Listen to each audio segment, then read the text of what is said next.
मध्य प्रदेश के वित्त मंत्री जगदीश देवड़ा इस समय हमारे साथ हैं।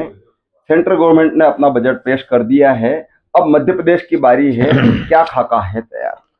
पूरा खाका तैयार है। हमारा वित्त विभाग के सारे अधिकारी कर्मचारी जो भी हमारे बजट बनाने में जो लगे रहते हैं, बहुत लंबे समय तक उसकी एक्सरसाइज होती है। और मुझे लगता है कि जब आने वाला बजट बजट सत्र है तो जनता के हित का बजट होगा। इससे पहले आपने दिल्ली पहुंच करके जो है मध्य प्रदेश के लिए कुछ खाका किया था तैयार, और किस तरीके का क्या होगा इसमें?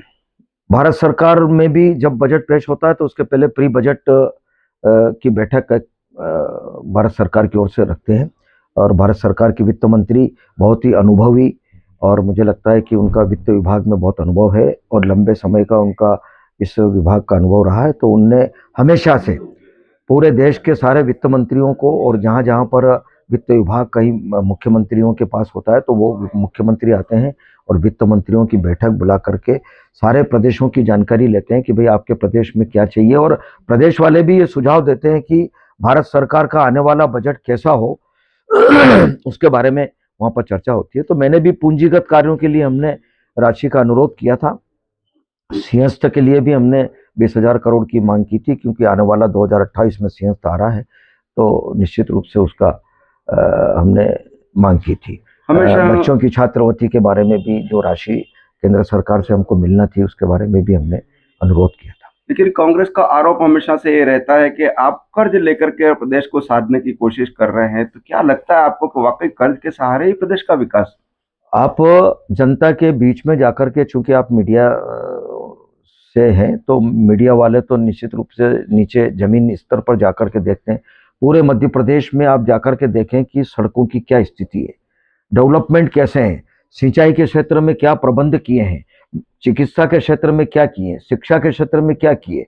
आप जाकर के देखें गरीब कल्याण योजनाएं कितनी चल रही है, आप ये सब जाकर के जमीन पर देखें।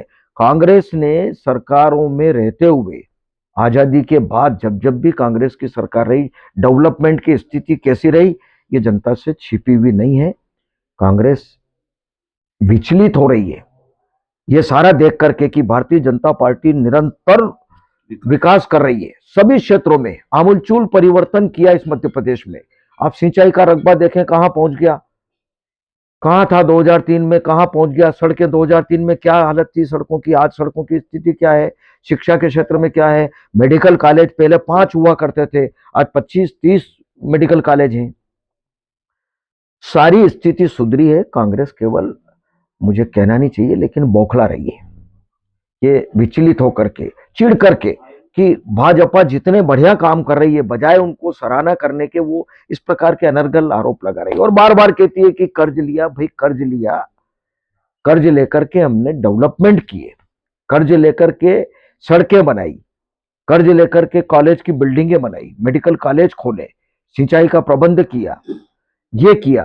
आपने कर्ज लेकर के घी पिया, कांग्रेस ने यही किया, कुछ नहीं किया। आज तक जनता के बीच में जाकर के उन्होंने हिसाब नहीं बताया कि हमने सरकार में बैठ करके खजाने का पैसा कहां खर्च किया। कोई कांग्रेस का नेता कभी सार्वजनिक सभा में खड़े होकर के नहीं बोलता है, लेकिन मैं ये कह सकता हूं गर्व से कि भारतीय जनता पार्टी की सरकार में भारतीय जनता पार्टी के तमाम नेता, लीडर हर सार्वजनिक मंच पर, चौराहे पर जाकर के, यशस्वी प्रधानमंत्री जी ने भी लोगों को, हमारे पार्टी के लोगों को गांव गांव में भेजा कि जाओ बताओ सरकार की योजनाएं क्या क्या हुई, जमीन पे क्या क्या उतरा है, वो सब लोगों के सामने बताओ।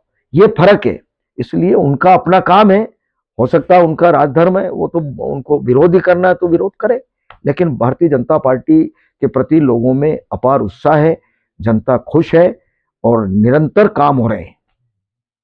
ये थे प्रदेश के उप मुख्यमंत्री। उन्होंने कहा कि चाहे कर्ज के ही सहारे, लेकिन प्रदेश को विकास के रास्ते पर ले जाना है, स्वर्णिम भारत का निर्माण करना है। इसलिए उन्होंने एक जंबो बजट तैयार किया है और आने वाले समय में प्रदेश के विकास के लिए एक लंबे बजट की कार्य योजना भी तैयार की है। विनोद गौड़, ईटीवी भारत, मंदसौर।